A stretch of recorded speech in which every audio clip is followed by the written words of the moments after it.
Allô? Bonsoir, cher frère. Allô? Oui, bonsoir. Chef, bonsoir. Oui, comment allez-vous? Oui, je vais très bien. Dieu merci. Et je crois que vous êtes l'avant-dernier intervenant parce que le Ah, temps ok, qui avait été l'avant-dernier. donné, voilà, Chef, donc vous avez tout le chef, temps. frère, vraiment, j'ai l'impression que mon intervention de ce soir-là serait un peu long. J'ai Non, essayé de mais c'est même une arrondir à chance, c'est même une chance et j'ai dit comme ça que on va plus prendre quelqu'un d'autre parce qu'on a donné Ok. pratiquement 30 minutes au lieu de 15. Donc, vous aurez le temps de dérouler ce que vous avez à dire pour qu'on puisse bien comprendre.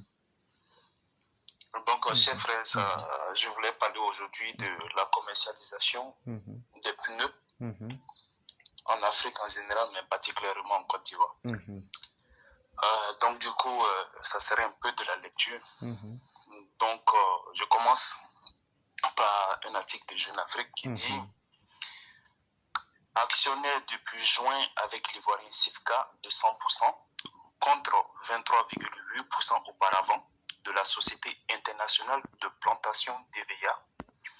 Michelin s'approvisionne en caoutchouc à 15% dans les pays d'Afrique de l'Ouest et d'Afrique centrale comme la Côte d'Ivoire, le Libéria, le Nigeria, le Cameroun et le Gabon. Mais approvisionnement ne signifie pas production. Il n'est pas encore question pour les manufacturiers d'implanter une production de pneumatiques en Afrique de l'Ouest. Pour les grands groupes de pneumatiques, le nombre de voitures neuves vendues en Afrique reste extrêmement modeste, rappelle Gaëtan Tout-le-Monde, analyste du secteur automobile à la Deutsche Bank. Sur 90 millions de voitures neuves vendues dans le monde, 1,3 million l'ont été en Afrique et 500 000 au Maghreb, ce qui n'est encore qu'une goutte d'eau à l'échelle mondiale. Donc, dans ce même article, on va lire une partie de l'article qui parle de l'intéressement des Chinois sur du marché pneumatique en Afrique. C'est le marché pneumatique. C'est un marché qui est encore loin d'être mature, soupit Robert Cléré, PDG de Copadex. Pour ce Français représentant officiel de Michelin au Sénégal, depuis 5 ans, comme pour tous les autres distributeurs de pneumatiques au sud du Sahara, représentant les marques dites premium telles que Bridgestone, Dunlop, Goodyear, Pirelli, le constat est amer.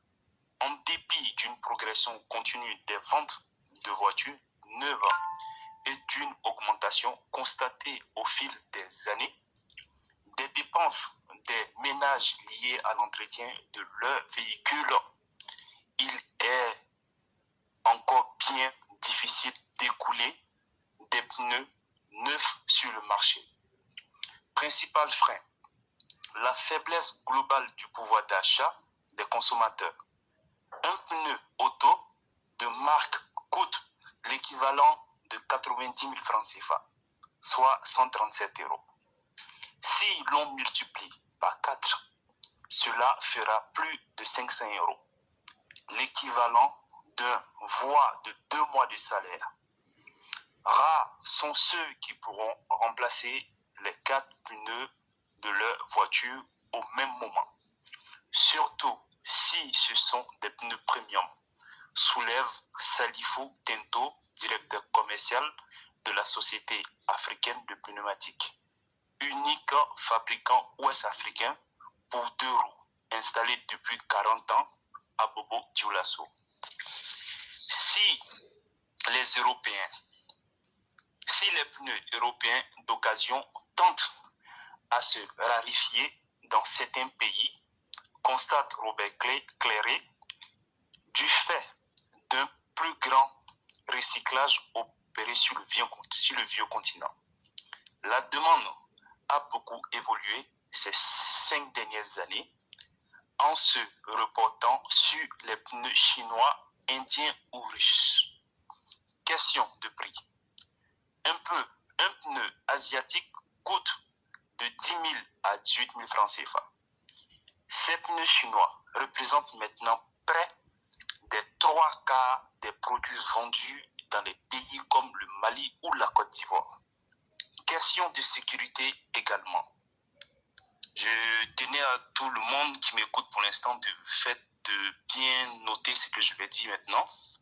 Les pneus d'occasion remontés pour une seconde vie avaient tendance à éclater ou à se déchirer du fait du mauvais état des routes causant beaucoup d'accidents. Le succès des pneus chinois s'explique aussi par l'absence sur le continent d'une industrie de réchappage. On va expliquer ce thème-là après. Note Philippe de Moulouse, fondateur du consortium SDACI, spécialiste dans la distribution automobile. Problème. Avec nos grandes marques, on se bat donc plus que sur 30% du marché, souligne Jean-Charles Rousseau, responsable du développement pneumatique et batterie de Tata Flick Motors Côte d'Ivoire, qui distribue les produits et de la célèbre marque, c'est-à-dire Michelin, également au Tchad et en RDC. Donc cette partie-là, je vais un peu expliquer. Donc, aujourd'hui, les pneus chinois, ils ont du succès sur le continent africain, surtout en Côte d'Ivoire, au Mali, au Sénégal. Pourquoi ils ont du succès? Parce que il y a ce qu'on appelle les pneus qui sont destinés au grand public. Donc, ça veut dire que ces pneus-là, ça coûte tellement cher pour le grand public aujourd'hui que ces pneus-là, les grands publics ne peuvent pas aller s'acheter aujourd'hui des pneus Michelin, des pneus Bridgestone. Donc les Chinois aujourd'hui, ils ont compris ça, raison pour laquelle ils dominent aujourd'hui sur le marché. Maintenant, les pneus comme Michelin, eux, ils sont spécialisés dans les marchés dédiés au BTP. C'est-à-dire la plupart des pneus qui sont achetés aujourd'hui en Côte d'Ivoire, c'est pour les engins qui servent dans les mines. Et ces pneus-là, le prix commence à partir de 600 € l'unité jusqu'à 8 000 €. Donc, raison pour laquelle on a Michelin et ces marques-là qui détiennent la totalité, je peux dire la totalité des véhicules, des engins de chantier. Maintenant, on va continuer l'article. Pourtant, jusque dans ce segment poids lourd, les pneus chinois viennent tailler des croupières aux pneus de marque. Et si les transporteurs internationaux choisissent les pneus premium, plus fiables et plus résistants, plus économes aussi en carburant, les indépendants préféreront des pièces chinoises qui permettent d'augmenter à court terme la rentabilité. En revanche, pointe Philippe de Moulouse, les fabricants européens conservent le quasi-monopole des pneus génie civil, car les Chinois n'ont pas encore fait leur preuve sur ce segment très particulier, qu'ils ont du mal à pénétrer, constitué surtout de contrats pour les flottes de grands comptes miniers et BTP. Donc c'est ce que j'avais dit avant de commencer à lire. Les grandes marques sont plus en danger sur le pneu pour véhicules de tourisme. Maintenant, vraiment, ça fait du bien que les marques chinoises, russes ainsi que ces marques indiennes-là puissent s'intéresser au marché, à la commercialisation des pneus dédiés au grand public. Parce que quand c'est comme ça, ça pousse maintenant aujourd'hui ceux qui sont mondialement reconnus comme fabricants de pneus à adapter leur prix au marché africain. Donc on continue l'article. Pour contre-attaquer face aux acteurs chinois, dont la politique se résume à la vente à tout prix, alors que progressent aussi les exigences de sécurité et de durabilité, certains fabricants misent sur le service et l'accompagnement des clients. Le groupe Michelin a annoncé en mars l'ouverture en janvier 2018 d'une division Afrique, jusqu'ici gérée depuis Dubaï. Comme Continental en 2016, le japonais Bridgestone, leader mondial, a ouvert une plateforme commerciale à Casablanca en juillet. Après avoir testé il y a quelques années le pneu d'entrée de gamme appelé Matador, fabriqué en République tchèque, mais qui se révélait encore trop cher pour le marché africain. Le groupe allemand réfléchit au lancement l'année prochaine d'un pneu low cost adapté aux routes africaines. Engagé dans une stratégie de développement à l'horizon 2025, la marque de pneus qu'on appelle Continental, qui dispose d'une usine à Port Elizabeth en Afrique du Sud, a ouvert en avril 2016 sur le port de Tema au Ghana un entrepôt destiné à ramener à 3 mois le temps d'approvisionnement de toute l'Afrique de l'Ouest. Le manufacturier stipule par ailleurs la création de centres auto-franchisés appelés Conti Partner. D'après Philippe de Mouloz, si les grandes marques résistent encore un peu en Afrique à l'affluence des pneus chinois, c'est surtout grâce à la puissance de leur réseau de distribution. Quels sont les seuls à détenir? Si Bridgestone est présent au travers du réseau CFAO, Michelin et Pirelli travaillent en direct avec les distributeurs exclusifs dans chaque pays. Est évoqué le rachat en mars 2016 pour 7,1 milliards d'euros par le chinois Chemchina du géant italien Pirelli, qui dispose d'une unité de production en Égypte et d'entrepôts en Afrique du Sud. Une opération qui devrait ainsi permettre à Chemchina de profiter d'un important réseau de distribution en Afrique et dans le monde, lui donnant la possibilité un jour d'y accoler la vente de pneus low cost déjà marginalisés. Les pneus de marque seront-ils encore en mesure de riposter? Donc, au vu de cet article-là, si je dois me résumer, ça veut dire qu'aujourd'hui, les Occidentaux, ils ont compris une chose. C'est-à-dire aujourd'hui, le marché africain, c'est un marché qui vaut de l'or. Mais comment est-ce qu'il faut adapter la réalité de l'Afrique par rapport à ce qu'on appelle les pneus? Les pneus, effectivement, c'est quelque chose qui peut rapporter beaucoup aujourd'hui à ce marché-là. Mais aujourd'hui, il y a ce qu'on appelle une guerre commerciale qui existe dans le monde aujourd'hui. Tout le monde veut avoir sa part du gâteau. Donc, dans cette part du gâteau-là, il y a la Chine qui a dévancé ces grandes marques de pneus-là.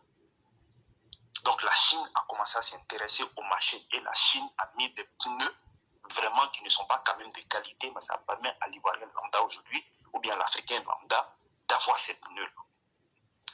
Mais à côté de ça, moi, ce que je tenais dire aujourd'hui, c'est au niveau des pneus d'occasion. Il y a des pneus d'occasion, et ces pneus d'occasion, vraiment ces pneus d'occasion, il faudrait qu'on sensibilise la population africaine en général et la population ivoirienne surtout sur l'utilisation de ces pneus-là. Les pneus d'occasion. Aujourd'hui, les pneus d'occasion en Côte d'Ivoire, nous tous on sait où ces pneus d'occasion sont vendus. Ces pneus d'occasion-là, comment est-ce que ça arrive en Afrique? Je m'explique. En Europe, en Occident, on a 4 types de pneus.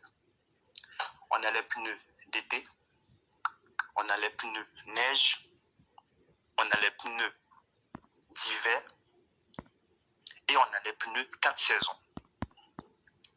Donc, qu'est-ce qui se passe?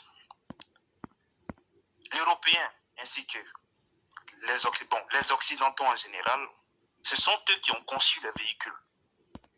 Donc, ils savent au bout de combien de temps il faut changer les pneumatiques. Ou bien au bout de combien de kilomètres il faut changer les pneumatiques. Donc, aujourd'hui, on a quelque chose qui se passe en Occident. L'Occident aujourd'hui n'arrive pas à recycler la totalité de ces pneus-là. Donc, ces pneus-là, ils passent de garage en garage pour récupérer ces pneus usés-là. Et ces pneus-là, ils mettent ces pneus-là dans des conteneurs et il y a des gens qui font du commerce avec ces pneus-là. D'où mon intervention ce soir. Ce sont des pneus qui sont très très dangereux pour un véhicule. Et ça met même en danger ces personnes qui conduisent ces véhicules avec ces pneus-là. Je m'explique. Le marché des pneus d'occasion, c'est un marché vraiment qui est très très sensible et qui est très dangereux. J'aime y répéter, c'est pas grave.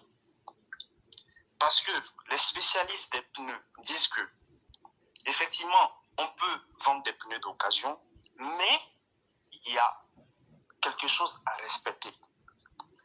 Pour qu'un pneu puisse garder ses qualités, il faut les conserver à plat et à température constante. Vous et moi, vous savez aujourd'hui, c'est pas possible de conserver quelque chose à température constante, c'est pas possible. Mais en Côte d'Ivoire, par exemple, tout le monde est vulgarisateur aujourd'hui en Côte d'Ivoire. Tout le monde vend des pneus. N'importe qui aujourd'hui se lève, il vend des pneus. Donc, on a des pneus qui sont stockés dans des magasins. Les magasins, là, quand ils vont les soirs, les magasins sont fermés. Donc, ça veut dire que ces pneus-là, déjà, ils ont roulé près de 30 000 km, ou bien c'est des pneus qui sont très âgés, qui viennent encore du vieux continent. Donc, ces pneus-là, d'abord, de 1, ne sont pas bien stockés. Donc, qu'est-ce qui se passe? Nos parents, quand ils vont acheter ces genres de pneus-là, ils n'ont pas la connaissance nécessaire pour dire « Ah, les pneus que je suis en train de monter aujourd'hui sur ce véhicule-là, est-ce que c'est un pneu d'hiver? Est-ce que c'est un pneu neige? Est-ce que c'est un pneu 4 saisons ?» Mais très souvent, ce qu'ils font, ils achètent des pneus comme ça et ils montent sur leur roue. Donc, raison pour laquelle très souvent, la plupart des accidents en Afrique, en général, surtout en Côte d'Ivoire, c'est des pneus qui explosent lorsque la voiture est à 90 km/h. Donc, ça crée énormément de dégâts. Éclaireur, vous avez un véhicule, je suppose. Voilà. Donc, aujourd'hui, je vais indiquer certaines choses sur le flanc d'un pneu. Lorsque vous êtes en face de votre pneu, pour toutes les personnes qui m'écoutent, en face du pneu, un pneu a des dimensions. On va prendre par exemple un exemple. Un pneu, sur un pneu, il est marqué sur le flanc du pneu, on a des dimensions. On prend un exemple. 225, 45, R17, 91, W. Les 225, ça correspond à la largeur du pneu. Les 45 correspondent à la hauteur du pneu. Et le R, ça signifie la structure radiale du pneu. Et le 17, ça veut dire le diamètre de ce pneu-là. Le 91, ça veut dire c'est la charge, c'est l'indice de charge de ce pneu-là. Ça veut dire que ce pneu-là, quel est le poids maximal qu'il peut supporter? Et on a une lettre juste à côté, ça peut être du W, ça peut être du Q. Bon, c'est une lettre qui commence de A jusqu'à Z. Quand c'est sur du W, c'est ce qu'on appelle l'indice de vitesse d'un pneu. Mais généralement, qu'est-ce qui se passe? Quand nos parents veulent aller acheter des pneus d'occasion, j'avais déjà dit qu'ils ne faisaient pas attention si c'était des pneus qui étaient destinés si c'était des pneus de neige, des pneus d'hiver, ou bien des pneus 4 saisons, ou des pneus d'été. Quand ils vont acheter un pneu, le vulgarisateur, lui, quand il regarde, il va regarder effectivement, c'est du 225, 45, R17. Il va monter le pneu. Il va prendre un pneu comme ça, si c'est du Michelin ou bien, il prend un pneu comme ça et regarde, il vend peut-être le pneu à 15 000 francs CFA. Et le pneu, tu vas monter le pneu.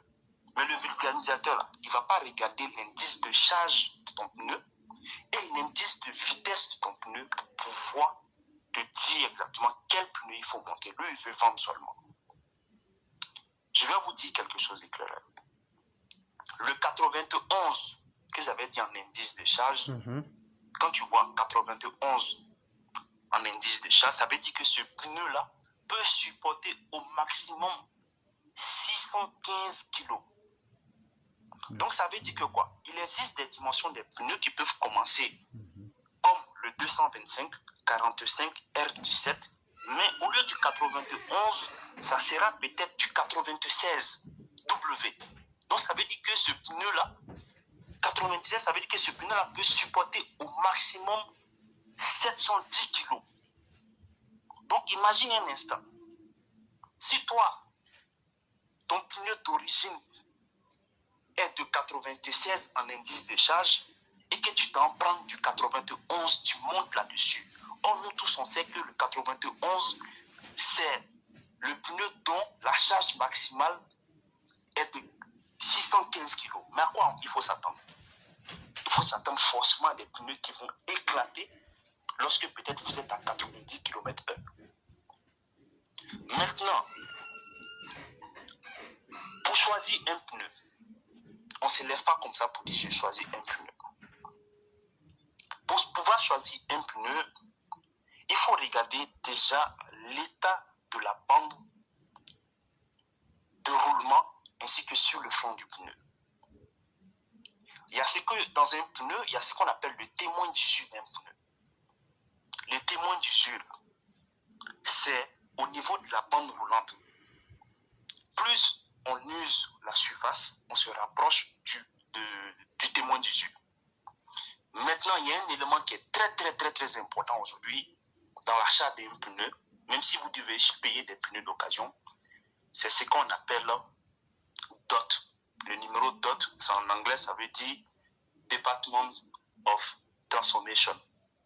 C'est les Américains qui ont posé ça aux Occidentaux, c'est-à-dire les Américains qui ont posé ça aux Européens, c'est-à-dire que nous, aux États-Unis, si vous devez nous vendre des pneus qui viennent de l'Europe, nous, on veut impérativement qu'on ait la date de naissance du pneu. Et sur un pneu, il y a la date de naissance de ce pneu-là qui est marquée là-dessus. C'est toujours au niveau du flanc du pneu. C'est un code à 4 chiffres. Les deux premiers chiffres, ça veut, on prend un exemple, un code à 4 chiffres. Peut-être on peut prendre un pneu par exemple. Sur le numéro DOP, c'est écrit 0419. 04, ça correspond à la 4e semaine de l'année et le 19, ça veut dire c'est de l'année 2019. Donc ça veut dire que 0419, ça veut dire que ce pneu-là, il est né à la 4e semaine de l'année 2019. On va prendre un autre exemple. On peut trouver aujourd'hui sur des pneus en Côte d'Ivoire, le pneu est de 04 2010. Tu regardes le pneu, aujourd'hui on est en quelle année? On est en 2022. Donc ça veut dire que ce pneu-là, il est monté sur un véhicule et ce pneu-là a plus de 12 ans. Donc quand c'est comme ça, vraiment, c'est un accident qu'on ne peut pas éviter avec ce genre de pneus-là. Donc vraiment éclaireur, c'est ce que je comptais dire ce soir. Si vous avez des questions pour que je puisse encore expliquer, je suis à l'écoute. Vraiment, cher frère, c'est moi qui vous dis d'abord merci. Parce que quand on a la chance d'avoir un spécialiste du domaine qui prend son temps et par pur altruisme, par pure générosité humaine, qui vient encore nous faire montre dans les aspects les plus simples, on a compris aujourd'hui. En réalité, un pneu, c'est comme une carte d'identité. Et donc, ça veut dire que dans la carte d'identité, une fois qu'une information est fausse, c'est fini. Tu auras tous les problèmes. En réalité, ce que vous êtes en train de nous dire, moi je parle en tant que quelqu'un simple. Hein. Ça veut dire normalement, on ne doit pas changer un pneu pour laisser les 3 autres. Non. Ça veut dire qu'on doit changer tous les pneus au même moment. Non, les pneus ne se changent pas pair. Ok. Ok. Donc, s'il y a les deux pneus de devant, s'il y a un qui est gâté, si je veux bien faire, il faut changer les deux de devant. Il faut changer les deux de devant.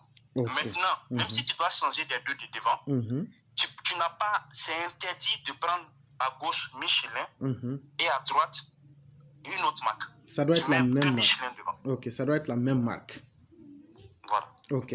Maintenant, en Afrique, précisément dans nos pays pauvres, le problème que vous avez évoqué, ça pose un problème de moyens vis-à-vis de la demande. Oui, c'est ça. Aujourd'hui, selon l'expérience personnelle que vous avez, qu'est-ce que vous aurez proposé aujourd'hui à nos dirigeants ou même à nous, les consommateurs africains, pour essayer d'abord de sécuriser nos vies? Quelle solution vous avez peut-être à nous proposer s'il y en a? La solution que j'ai à proposer d'abord au gouvernement, c'est d'interdire les pneus d'occasion en Côte d'Ivoire. Aujourd'hui, on a le marché chinois, le marché russe et le marché indien.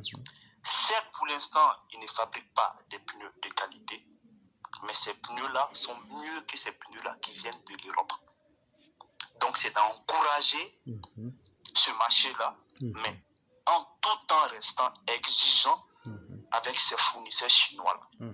Parce que vous et moi, nous savons que la Chine aujourd'hui, c'est la main-d'œuvre du monde.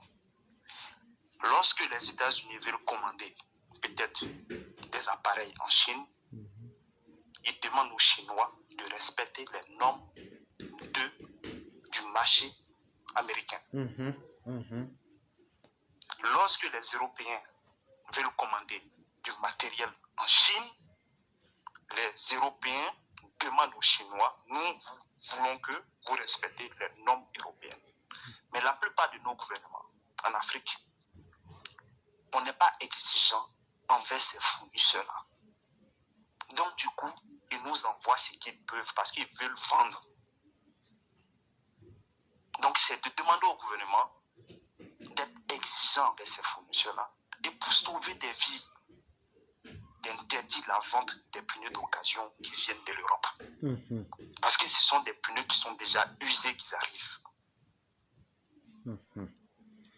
Et donc là aussi, ça va soulever une autre problématique qui est qu'il y a certains qui vont dire « Ah, mais c'est un business pour nous, si vous le faites comme les véhicules d'occasion. » Qu'est-ce qu'on peut dire à ces personnes-là? Surtout que non, on doit ces faire... personnes-là, toi, c'est un business pour toi, n'en discute pas. Mais aujourd'hui, le plus important, c'est de sauver des vies. Est-ce que ça vaut la peine d'être un marchand de la mort pour avoir de l'argent? Ça vaut pas la peine, c'est pas la peine d'être un marchand de la mort. Parce que, effectivement, éclaireur, ce sont des choses qui sont insignifiantes. C'est des choses, on n'attire pas l'attention des gens là-dessus. Mais lorsque c'est parce qu'ils ne sont pas des bons pneus, c'est des dégâts que cela crée. C'est des dégâts que cela crée. Est-ce que vous savez que même là, mes éclaireurs, le fait même d'avoir encore des véhicules qui ont plus de 20 ans, qui ont plus de 15 ans au pays, même Michelin même ne fabrique plus des dimensions pour des pneus sur des pneus des véhicules qui ont plus de 10 ans. Ah bon? Des véhicules qui ont plus de 15 ans, 20 ans. Tu ne peux plus gagner les pneus encore à Michelin. C'est pas la peine. Oui.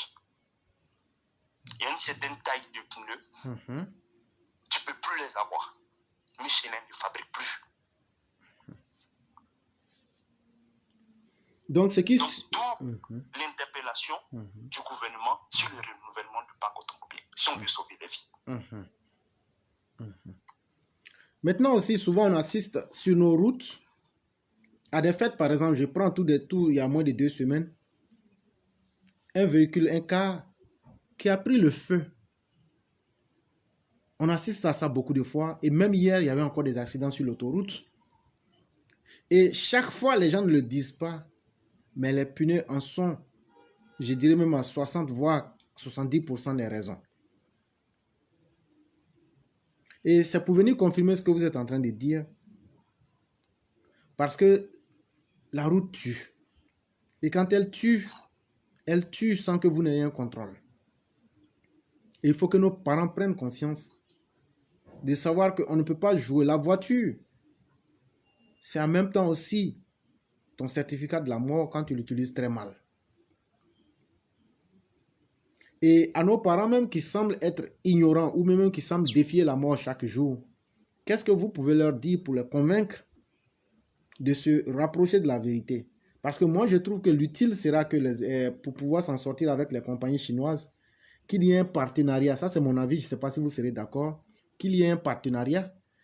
Et au bout de ce partenariat, chercher à acquérir même une expérience, si tel était possible. Moi, je pense que... Qu'est-ce que vous en pensez? Oui, effectivement, il faut un partenariat. Le partenariat, pour pouvoir faire un partenariat, chers frères, nous sommes dans un monde de commerce aujourd'hui. Les Chinois ne viendront pas faire l'assistance sociale, c'est pas possible. Donc aujourd'hui, si on veut réellement un partenariat, il faudrait que le gouvernement prenne de grandes décisions si on veut sauver des vies. C'est-à-dire aujourd'hui, qu'est-ce qu'il faut? Le gouvernement doit mettre en place quelque chose de telle sorte à ce que les Ivoiriens aujourd'hui s'intéressent à leur bien-être. Parce que le bien-être d'une personne aujourd'hui, là, on peut dire aujourd'hui c'est sa voiture. Parce que dans sa voiture, il passe plus de temps dans sa voiture que chez lui-même à la maison. Et très souvent, il arrive peut-être à un Ivoirien de dire je vais en visite ou bien peut-être à Assini avec toute ma famille. Donc c'est de sensibiliser l'Ivoirien aujourd'hui au remplacement de ces pièces, par exemple, comme les pneumatiques comme ça. Et c'est lorsque l'Ivoirien même sera conscient du danger dans lequel il se trouve aujourd'hui avec tous ces faux pneus-là, que l'Ivoirien lambda se déplacera pour dire si j'ai acheté un véhicule, ça veut dire que je dois être responsable. Ça veut dire que j'ai les moyens aujourd'hui d'entretenir un véhicule. Chers frères, un pneu, ça se remplace maximum chaque 45 000 km ou chaque 6 ans. Donc ça veut dire que quoi, si moi j'ai décidé d'acheter un véhicule aujourd'hui, au bout de 6 ans, il peut même peut-être même 50 000 de côté, de telle sorte à ce que pour protéger ma famille, pour être en sécurité dans ce véhicule-là, au bout de 6 ans, bien au bout de 45 000 km, j'ai changé de véhicule. Donc ça veut dire qu'en gros, le gouvernement doit lancer une grande campagne de sensibilisation au niveau des transporteurs, au niveau de tous les automobilistes, de telle sorte à ce que les Ivoiriens aujourd'hui s'intéressent à l'achat des pneus.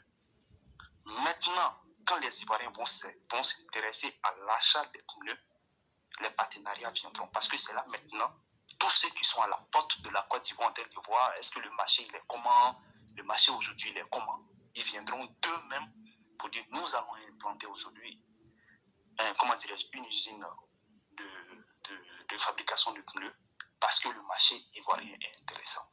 Donc ça ne passe que par la sensibilisation, c'est vrai.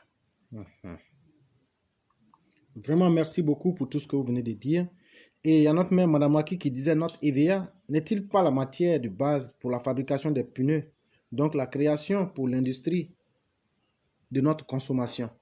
Je dirais oui, chère mère Aki, mais c'est la technologie qui nous manque.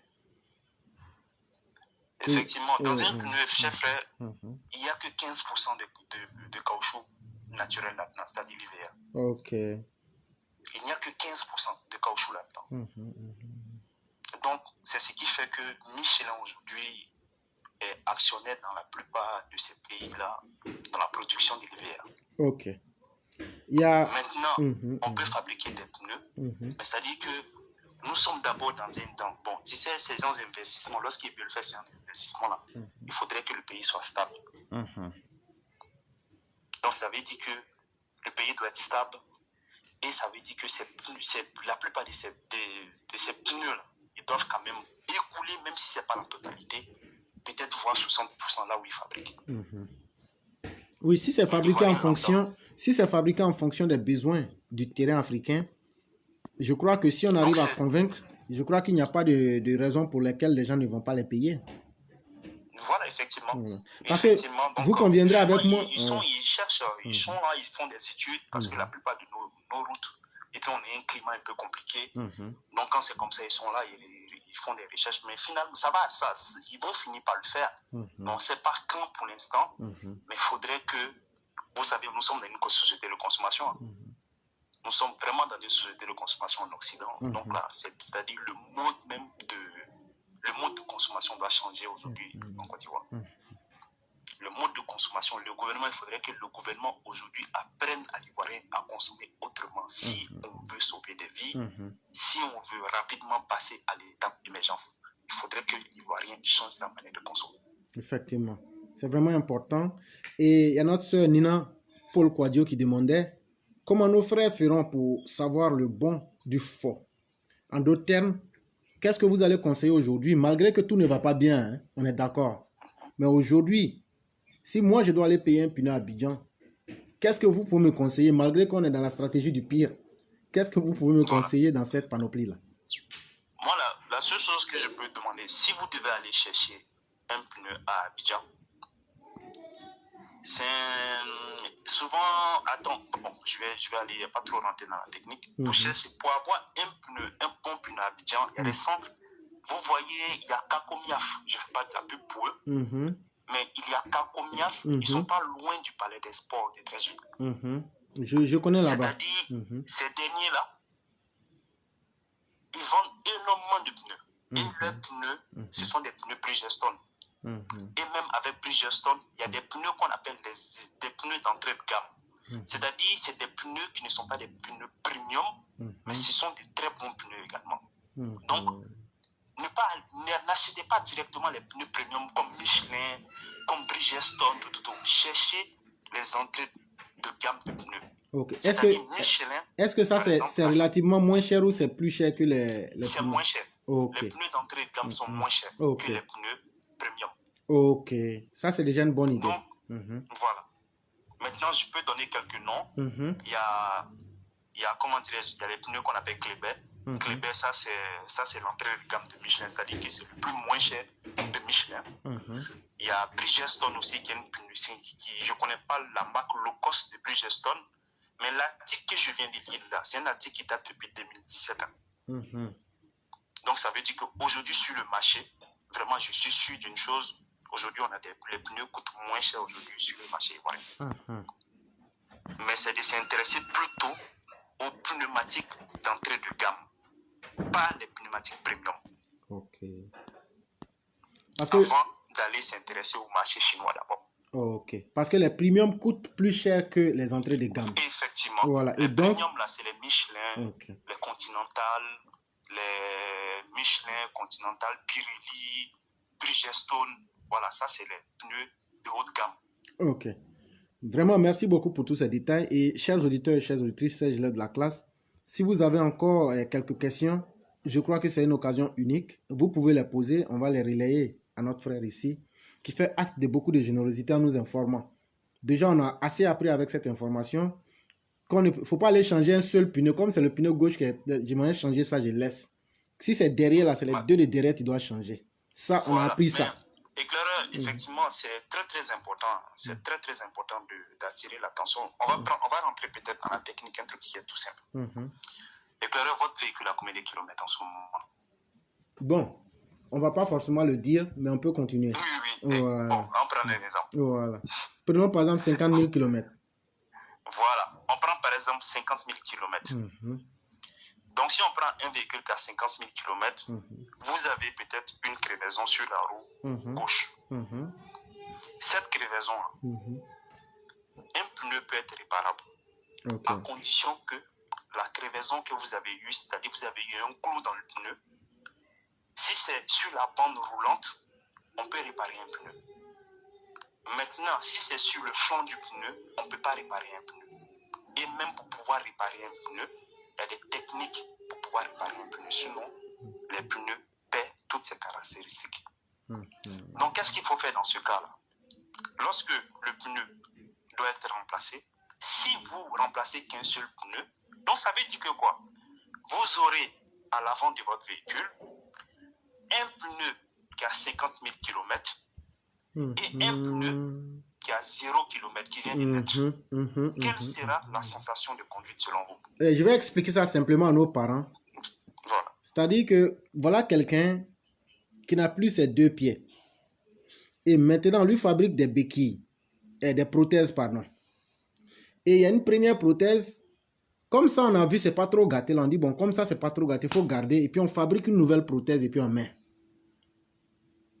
Donc, la personne n'aura plus deux béquilles, deux prothèses en bonne condition, mais il aura une mauvaise prothèse et une bonne prothèse en situation. Et donc, ce qui forcément va jouer sur l'équilibre même de l'individu et sur aussi la sécurité de l'individu. Et au niveau de la voiture aussi, ce que le frère est en train de nous dire, c'est la même chose. Donc, la voiture aura tendance à tirer vers le pneu usé. Ok, c'est ce qui provoque ça, hein? Voilà. Et donc, chers parents, si ta voiture te tire, voilà une des raisons en tout cas. C'est pas les sorciers du village. Un pneu, la voiture aura toujours tendance à tirer vers le pneu le plus usé. Donc, c'est pas mon oncle sorcier qui est au village là, hein? Non, c'est pas lui. Donc, ça veut dire que si tu allais te casser la gueule là-bas, c'est pas lui. Parce que tu as manqué de connaissances. Et c'est lui qui t'a changé le pneu là. Il est là, il a appris les choses sur le tas. Et il a conduit peut-être une famille complète à la mort, quoi. Et il y a le Christ qui nous disait que mon peuple périra par faute de connaissance. Et donc, au lieu d'accuser les autres inutilement, c'est la connaissance qui peut libérer. Et quand il est mieux de savoir que de ne pas savoir. Et il y a un frère qui demandait quelle est la pression normale pour un pneu. Et je comprends bien sa question, hein. Ça veut dire, nous là, quand on doit aller au Lordou là, on charge même de ces charges. Voilà. Parce que tant que la voiture peut rouler là, il n'y a pas l'homme. On va remplir seulement. Est-ce que, alors qu'il y a une question de... Voilà. Malheureusement, j'avais parlé tout de suite de l'indice de charge d'un pneu. Quelle est la charge maximale qu'un pneu peut supporter? C'est marqué sur le pneu. Ok, donc il faut juste lire ce qui est là et respecter. Il faut juste lire. Si on te dit 91, tu tapes rapidement sur Internet. 91, là, ça correspond à combien de... Quel est le poids maximal qu'il peut supporter? Pardon? Allô? Oui, allô? Oui. Il me semble que vous avez posé une question. Oui. Non. Il disait, bon, c'est lui qui doit charger son pneu. C'est lui qui doit charger un véhicule, doit tenir compte de l'indice de charge de son pneu. Okay. Déjà, le moteur même pèse plus de 200 et quelques kilos là. Donc, si toi, tu dois encore charger le véhicule, il faut tenir compte de l'indice de charge de ton pneu. Et pour pouvoir avoir l'information sur un pneu, tu peux taper sur Internet vite fait, ça va te donner exactement que signifient toutes ces informations qu'on a sur le pneu d'un véhicule. Est-ce que vous ne pensez pas que dans nos écoles, on doit enseigner tout ça? Non, oui, effectivement. En Côte d'Ivoire, oui, mais ce n'est pas le rôle de l'auto-école. Non, je comprends. Vu déjà la mentalité et le contexte, voilà. Est-ce que c'est pas mieux pour l'État même de se dégager, je veux dire psychologiquement, d'inclure ça dans la formation, l'entretien même du véhicule? Je me souviens comme ça, une fois je partais à Bassam et il y a une dame, c'était pas à Bassam, c'était sur la route de Bingerville. Et comme ça, elle a fui, on l'a vu sortir du véhicule et puis elle s'est arrêtée à regarder le véhicule. Et le véhicule a tranquillement pris feu et s'est brûlé tranquille. Et la faute, c'est qu'elle n'avait pas mis d'eau dans le truc. Voilà. Parce que nous, on ne sait même pas qu'un véhicule, c'est comme un homme qui s'entretient. Tant que ça peut rouler là, les détails, ça ne nous intéresse pas. Et en Afrique, la mécanique, c'est le coupé-cloué. Voilà, je vais t'expliquer. Généralement, à quel moment prend feu un véhicule? C'est-à-dire, chers frères, un véhicule normal, il y a au moins 3 km de fils électriques dans un véhicule. Donc, tous ces fils électriques-là viennent pour alimenter soit, c'est ce que les Ivoiriens appellent boîte noire, viennent pour alimenter l'éclairage, viennent pour alimenter ton tableau de bord. Donc, très souvent, nos parents, quand ils ont des pannes électriques sur leur véhicule, ils vont dans les garages Banabana. Parce que c'est ça qui est moins cher. C'est ça qui est moins cher. Voilà. Donc, quand ils vont dans les garages Banabana, ces garagistes-là, qu'est-ce qu'ils font? Ils ont un petit tournevis. Et tournevis-là, ils vont mettre une petite corde là-dessus. Ils vont se brancher à la batterie. Ils vont dire, on est en train de chercher courant. Donc, ils cherchent courant. Si tu as ton klaxon, par exemple, qui ne marche pas, ils vont aller prendre le plus sur un circuit là-bas parce qu'ils ont retrouvé le courant là-bas. et ils vont envoyer ça sur ton klaxon. Donc quand c'est comme ça augmente la résistance du circuit. Donc c'est ce qui fait qu'il y a des véhicules qui prennent feu. Parce que quand tu dois réparer un véhicule, quand tu dois intervenir sur un véhicule, il te faut le schéma électrique du véhicule. Et tous les constructeurs ont ça. Tu as le schéma électrique du véhicule qui sort et tu sais quel fil là, où lui il va. Raison pour laquelle les gens disent que les concessionnaires à Abidjan sont chers, mais le matériel là, qu'on leur donne pour pouvoir représenter la marque là, c'est minimum 25 000 € chaque fin du mois qu'ils doivent payer aux constructeurs par rapport au matériel. Donc c'est ce qui fait que les garages Banabana, quand ils viennent, ils prennent courant ici, ils dénudent d'un fil, ils ne prennent pas le temps même de bien souder le fil, ils piquent l'autre côté là-bas. Très souvent, ils viennent prendre des branchements sur la pompe à essence pour aller alimenter un autre circuit. Quand c'est comme ça, tout est bizarre. Un jour, tu conduis ton véhicule prend feu. C'est vraiment malheureux. Et pour ne pas abuser de votre générosité, il y a quelqu'un qui posait une question et moi je pensais, j'ai pris le risque de donner la réponse, mais je vais encore vous la poser. Faut-il avoir la même pression d'air dans tous les pneus du véhicule? Non. Ah, donc non, je lui ai donné... Donc attendez d'abord, frère, je t'ai donné une mauvaise information. Ça aussi, il faut avoir le courage de le dire. Parce que je ne suis pas le spécialiste, mais j'avais utilisé mon bon sens, mais ça s'avère être faux. Et donc on écoute celui qui en sait plus que nous. Voilà. Vous savez, quand vous achetez un véhicule, au niveau de la porte conducteur, vous avez les différentes pressions que le constructeur, il colle une étiquette. Et l'étiquette là te dit, si tu vas à l'avant, il faut mettre peut-être 2,1 bar. À l'arrière, il faut mettre 2,3 bar. Donc là, il faut respecter scrupuleusement ce que le constructeur t'a demandé de faire. C'est collé sur la porte. Maintenant, on te dit aussi, si tu utilises des pneus de telle dimension, de telle dimension, de telle dimension, on te demande à l'avant, il faut mettre peut-être 2,1 et à l'arrière, il faut mettre peut-être 2,4. Maintenant, si toi, tu dois faire de l'autoroute, quand tu dois faire de l'autoroute, peut-être tu dois rouler d'Abidjan jusqu'à Bassam ou bien d'Abidjan jusqu'à Yamoussoukro. Il y a la pression que le constructeur te dit, il faut mettre au niveau de la roue avant et au niveau de la roue arrière parce que tu vas prendre l'autoroute. Mais cette étiquette-là, sur nos taxis-là, ça a disparu. On peut avoir cette étiquette-là si les véhicules aujourd'hui qui ont moins de 10 ans, voire moins de 12 ans. Et donc, j'allais vous poser une question simple, mais qui est utile pour nous autres. En réalité, est-ce que tout le monde doit posséder un véhicule? Non. C'est pas tout le monde qui doit posséder un véhicule. Et donc, c'est pas tout le monde qui doit posséder un véhicule. Aujourd'hui, les Occidentaux même essaient de limiter aujourd'hui la production des véhicules. Aujourd'hui, les Occidentaux encouragent ce qu'on appelle les transports en commun. Souvent, il y a des journées même là où on demande aux véhicules de ne pas rentrer à Paris. Parce que pour posséder un véhicule en Afrique aujourd'hui, vraiment, si ton salaire ne te permet pas d'avoir un véhicule, il vaut mieux ne pas le faire. Parce qu'il faut assumer lorsqu'on a un véhicule. Parce que quand tu achètes un véhicule, tu dois te dire que quoi?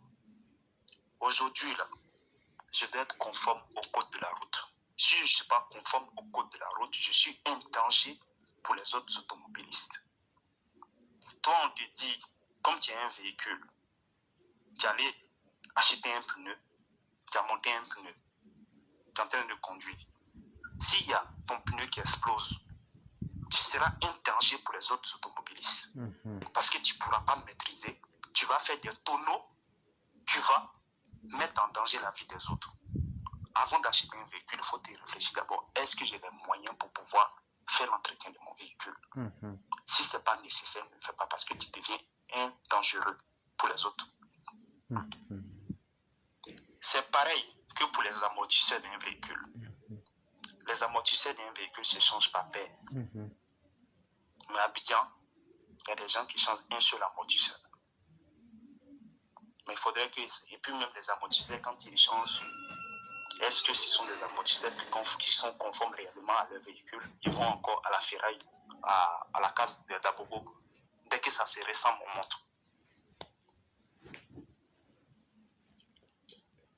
Et il y a notre frère Traoré qui nous demandait quel est l'avantage en consommant du diesel ou essence. L'avantage déjà, c'est au niveau du prix. Le diesel coûte moins cher que l'essence. Mais pour des personnes, le diesel en Côte d'Ivoire, ce n'est pas un diesel de qualité. Donc, si vous voulez acheter un véhicule, je vous invite à prendre de l'essence en Côte d'Ivoire parce que l'essence de la Côte d'Ivoire, l'essence est de qualité, mais par contre, le diesel n'est pas de qualité. Et qu'est-ce que vous entendez par pas de qualité? Parce que moi, je me souviens, il y a une année, il y avait une étude où on avait dit qu'il y a un carburant ivoirien qui était de mauvaise qualité qui pouvait créer assez de cancers. Voilà, effectivement. Le diesel qui n'est pas de qualité, bon, vu que je ne suis pas trop chimiste, mais lorsque le diesel que nous vendons, que nous avons en Côte d'Ivoire, c'est un diesel qui est mal stocké dans les stations. Parce que très souvent, dans le stockage de ces diesels-là, on a de l'eau qui s'introduit là-dedans. Et même depuis la fabrication jusqu'à être stocké, et puis après la STI va encore alimenter nos différentes stations. Le niveau du stockage même là, des diesels, même des véhicules diesel, et pardon, du diesel, c'est un peu compliqué en Côte d'Ivoire. Je me rappelle très bien quand j'étais encore en Côte d'Ivoire, il y avait BMW qui avait décidé de ne plus envoyer des moteurs diesel en Côte d'Ivoire parce qu'ils trouvaient que notre diesel n'était pas de qualité. Donc du coup, ça faisait qu'on passait beaucoup de choses, des pièces en garantie, tout ça. Même il y a Mazda également qui avait dit avant de nous envoyer du diesel, ils voulaient avoir des échantillons du diesel de Côte d'Ivoire. Parce que, chers frères, la plupart des véhicules là sont fabriqués en Europe. Vous savez que au niveau des normes anti-pollution, l'Afrique et l'Europe ne sont pas sur les mêmes normes anti-pollution. Donc ça veut dire que quand le moteur il est fabriqué en Europe et que c'est destiné au marché africain, vraiment c'est très difficile pour un véhicule diesel qui a été fabriqué en Europe de tenir la route en Afrique. Il n'y a que les moteurs essence qui tiennent bien, mais les diesels ne tiennent pas. Raison pour laquelle à Abidjan, la plupart des automobilistes aujourd'hui, quand ils veulent acheter un véhicule, ils vont acheter un moteur essence. Pas comme ça, ils ne sont pas emmerdés. Il y a un autre auditeur qui revenait à la charge pour dire: que pensez-vous de la réfection des moteurs de véhicules comme le font de nos jours nos mécaniciens?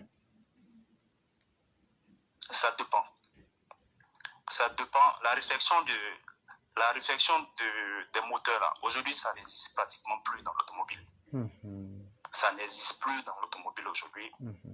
C'est-à-dire, c'est des moteurs qu'on change. On change uniquement un moteur. Maintenant, pourquoi il doit refaire le moteur? Il refait le moteur parce qu'aujourd'hui, il n'y a plus de pièces détachées pour ces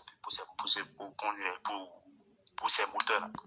Donc, ils sont obligés de refaire le moteur. Mais j'explique un truc également. Ce qui est intéressant aussi, dans refaire un moteur. Déjà, le véhicule, il a roulé pendant 10 ans, pendant 15 ans en Occident. Le véhicule encore vient sur le marché africain. Quelqu'un, il achète. Quand il refait un moteur, là, c'est-à-dire je démonte et je nettoie et après je remonte tout. C'est-à-dire, il démonte le moteur, il fait tous les nettoyages qu'il faut et après il remonte le moteur là comme ça, il élimine toutes les calamines qui étaient dans le moteur depuis la fabrication jusqu'à aujourd'hui. Donc pendant 10 ans, le moteur n'a jamais été démonté. Donc lui aujourd'hui, effectivement, pour l'entretien de son moteur, comme il n'a pas, les pièces ne se retrouvent plus, au lieu d'avoir des pannes, donc il démonte le moteur et il nettoie complètement le moteur. Et puis après, il remet encore le moteur. C'est comme nettoyer une maison. Si ta maison est trop sale, il faut un moment de nettoyer. Mais cette technique-là, ça ne se fait plus. Vraiment, merci beaucoup, cher frère, pour toutes ces précisions.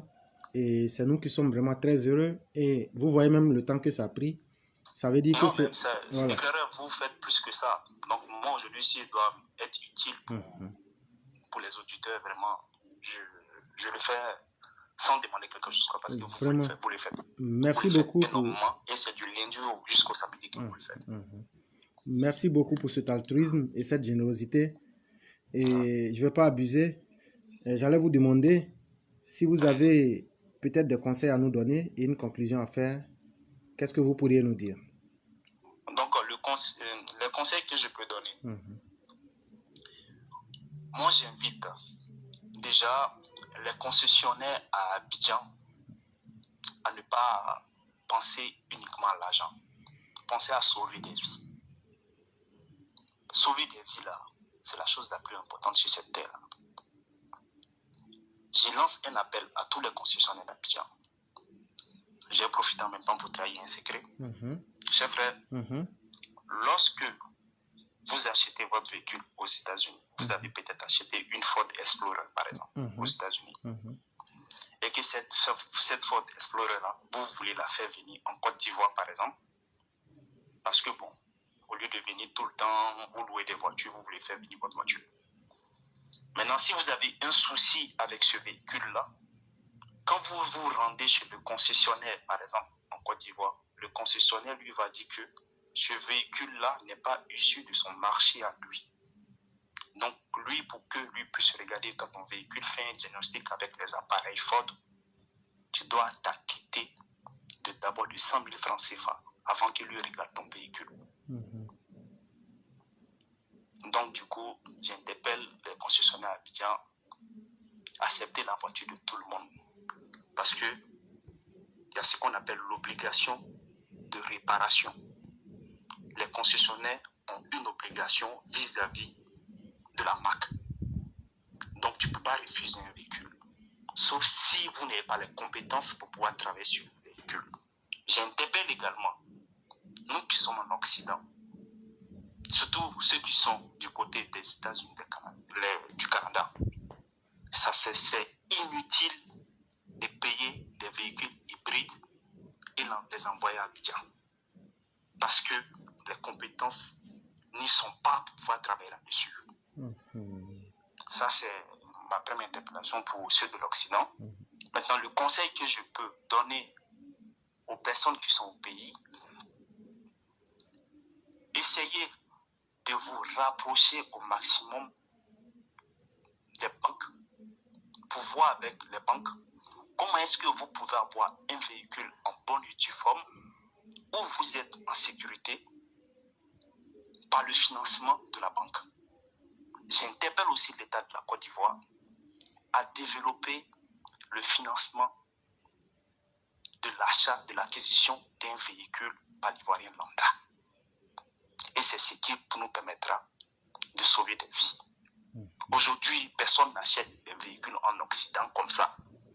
Personne ne va se lever aujourd'hui pour aller dire il m'a payé voiture 40 000 euros, il m'a payé voiture 80 000 $. C'est pas possible.